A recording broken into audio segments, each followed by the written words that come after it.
There's a lot of talk nowadays about being authentic, and I've decided to make this video so that I can give you guys some more clarity around what authenticity is.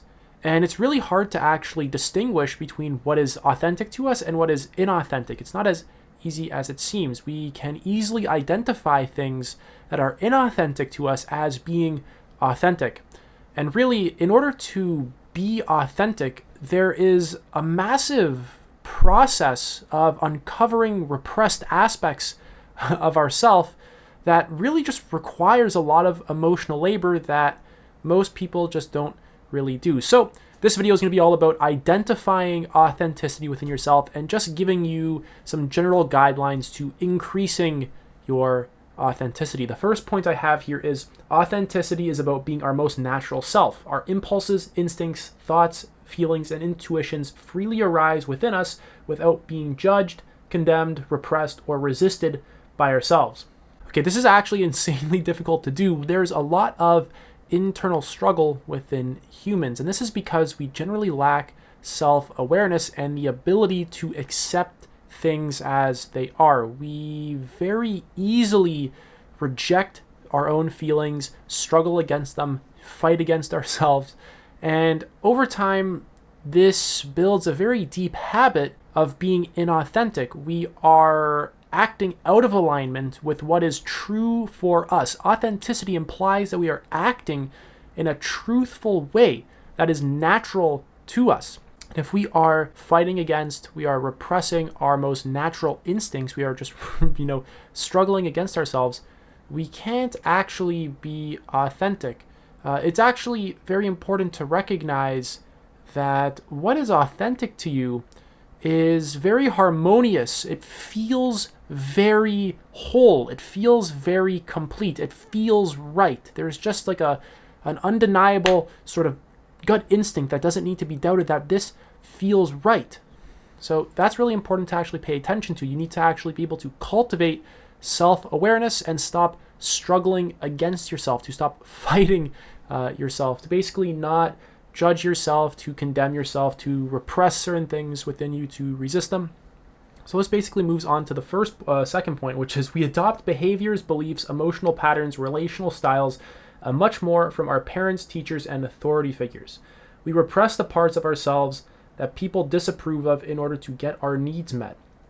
Over years of doing this, our authentic self and our most natural expression are buried under layers of deception and manipulation. So a massive aspect as to why we resist so many parts of ourselves and why we struggle against ourselves is because growing up, we are born into an environment and we quickly have to figure out how to survive inside of that environment. We have to figure out how to get the love we need, the approval, how to consistently basically get the resources that we actually need in order to continue surviving. And this is not an easy thing to do. And we have a lot of parts of ourselves that maybe if we act in this way, or if we have this belief, or if we go down this path in life, we might not get the approval that we actually needed, or that we need in order to survive. So we kind of repress all of that. We kind of just ignore it. We throw it all away. And then we just act like a good boy or a good girl and stay in alignment with the sort of rules and overall conditions that are imposed upon us by the external world. Basically, in order to survive growing up, we have to act in alignment with what we are told so that we can continuously get the things we need in order to survive. If you go against, let's say, your parents, your teachers, authority figures in general, you're punished, and this makes it significantly harder to survive. You're often shamed, you're condemned, you're judged, things like this. And really, authenticity has very little to do with the external circumstances. Authenticity is about things that are arising from the internal. So your life direction, for example, is something that needs to arise from within you and not be imposed upon you from the outside. The way that you relate to people needs to be based off how you are truly feeling in the present moment, not based off beliefs and styles of relating to people that were imposed upon you from the outside. So authenticity is actually relatively difficult when you don't do the necessary inner work. And really, I can't place enough emphasis on the word necessary here. It's completely fundamental to being authentic, you need very deep emotional intelligence and self-awareness, and this requires actual emotional labor. Like, you gotta put time into this every single day. It's not gonna happen otherwise. It's kind of just like weightlifting. You're not gonna get muscles if you don't go to the gym. Same thing with authenticity. You're not going to actually feel authentic and good about expressing yourself unless you actually build up emotional intelligence and self-awareness and begin to uncover a lot of these repressed aspects of yourself. So we repress the parts of ourselves that don't help us to get our needs met growing up. And this kind of leaves us feeling kind of lopsided. It actually really screws with our inner compass as well. We all have an inner compass that really guides us and tells us what direction to move in life. And as we are screwed with psychologically and emotionally growing up, that begins to kind of act in funny ways. We don't listen to it, and we can't really sense into it very well. And we kind of just ignore that it's there in the first place until we begin to actually go through all of these layers of hurt that we have. And really, as we begin to have all these layers of hurt, we need to then defend ourselves, we close off, and with that comes a bunch of manipulation, deception, avoidance, denial, distraction. So we have to cut through all of that. We have to actually feel what's there, see it, be honest about it, be honest about how ashamed we feel. And there's healthy and unhealthy forms of shame. Basically, we have to be honest about how inauthentic we actually are in order to actually become more authentic. If you want to be more authentic, you need to actively confront the parts of you that are inauthentic and begin to actually heal those and look at them clearly. Moving on to the third point is, as we self-actualize, we slowly remove the many layers of conditioning that have been piled on top of us. We realize our reactivity, defensiveness, aggressiveness, manipulations, and deceptions are not authentic to us. So if you don't know what self-actualization is, really my whole channel is geared towards it, but I have a free book list to check out, and there's a lot of books on that book list just about self-actualization. I would highly recommend buying some, because in order to self-actualize, there's a lot of things that you have to do in your life in order to do it. So self-actualization is about reaching our full potential as a human being. It's about having the best relationships that we can possibly have, having the most fulfilling career that we can possibly have, having our mind, emotional system, and body be in the best states that they can possibly be. It's about optimizing our overall experience of ourselves. It's about reaching our full potential and being able to handle setbacks gracefully and flow with life in a harmonious way, and a lot more. But really, you need to study self-actualization. You need to read books by self-actualized people. It's not enough to just kind of have a vague idea of self-actualization and then go drink wine and watch TV at night. You actually have to meditate every single day. You have to radically clean up your diet, cut out junk food, like all of it's gone. You need to actually exercise and stretch your body so your muscles work. You have to read, write. You have to actually put energy into a career that you love that is contributing to self-actualization. Your relationships with people need to contribute to your self-actualization as well. You can't hang out with people who aren't on this path. You have to slice that out of your life. You have to cut out careers slowly that aren't in alignment with self-actualization, or else you're not going to self-actualize. You're going to be stuck in a meaningless job that you don't like. So really, self-actualization is a human need. It's not a want, and it's not just an ideal.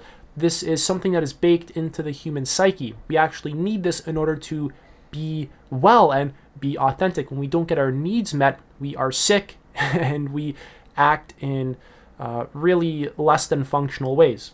When we are defensive, aggressive, manipulative, reactive, deceptive, things like this, and all of this exists within every single one of us, we are being inauthentic. None of this is actually authentic to us. These are just ways of really just manipulating situations so that we can get the things that we need in order to survive.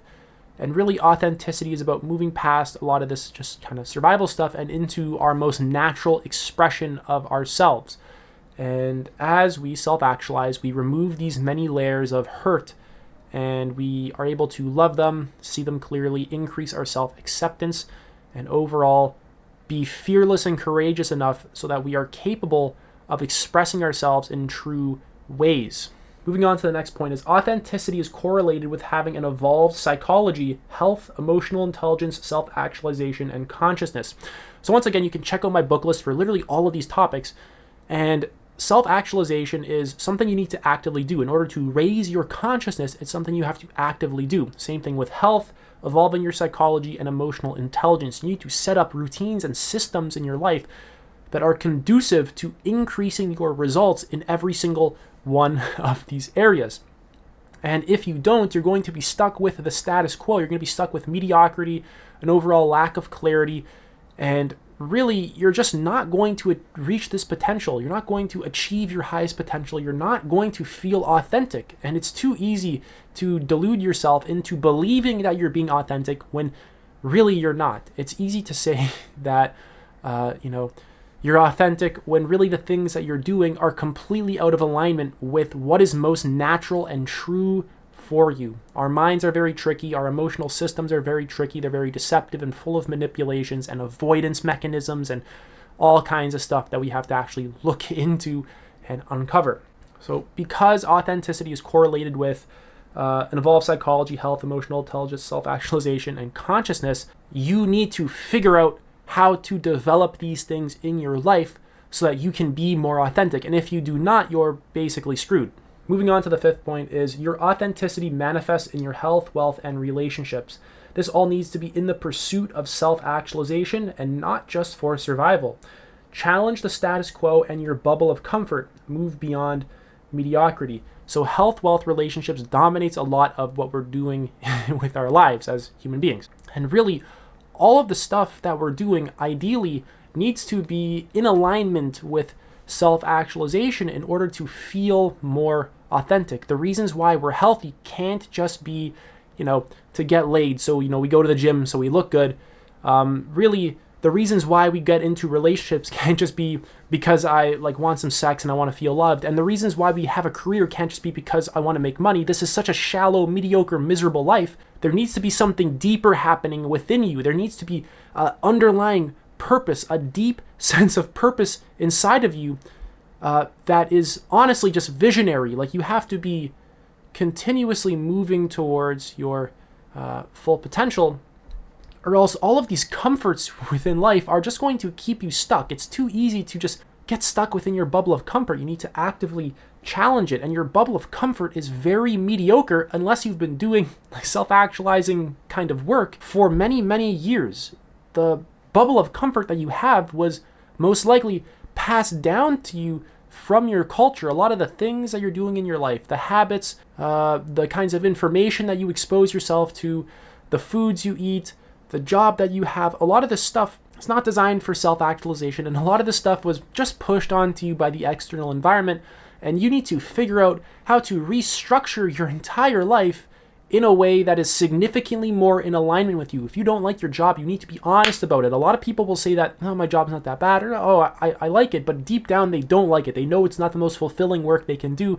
People will have relationship problems. They don't even acknowledge it to themselves or their partner. People will not take care of their health at all, and they just won't even care.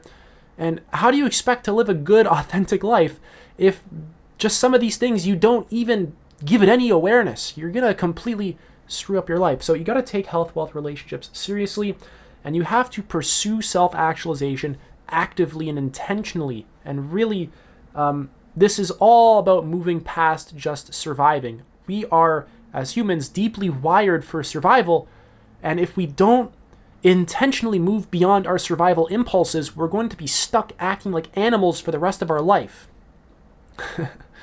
We're just going to be stuck chasing status, sex, money, some good food, and just the comforts and security that some of the world can offer us. And really, none of this is not the good life. This is a mediocre, shallow life. There's just ways of being as a human. There's just potentials to reach as a human that are far more exciting, far more flavorful, far more blissful, far more interesting, far more full of just love and creativity and curiosity, just significantly better ways of being than just acting like an animal. We need to actually go beyond our most primitive instincts and into self-actualization. And you can still have a relationship. You can still make money. You can still have all these survival stuff. It's just there's more to your life. It's not just getting sex and money and getting approval by people. Yes, that's all still going to be there, but there's just something deeper to it all. There's more intentions other than making money. There's like an intention to give value to the world in meaningful ways,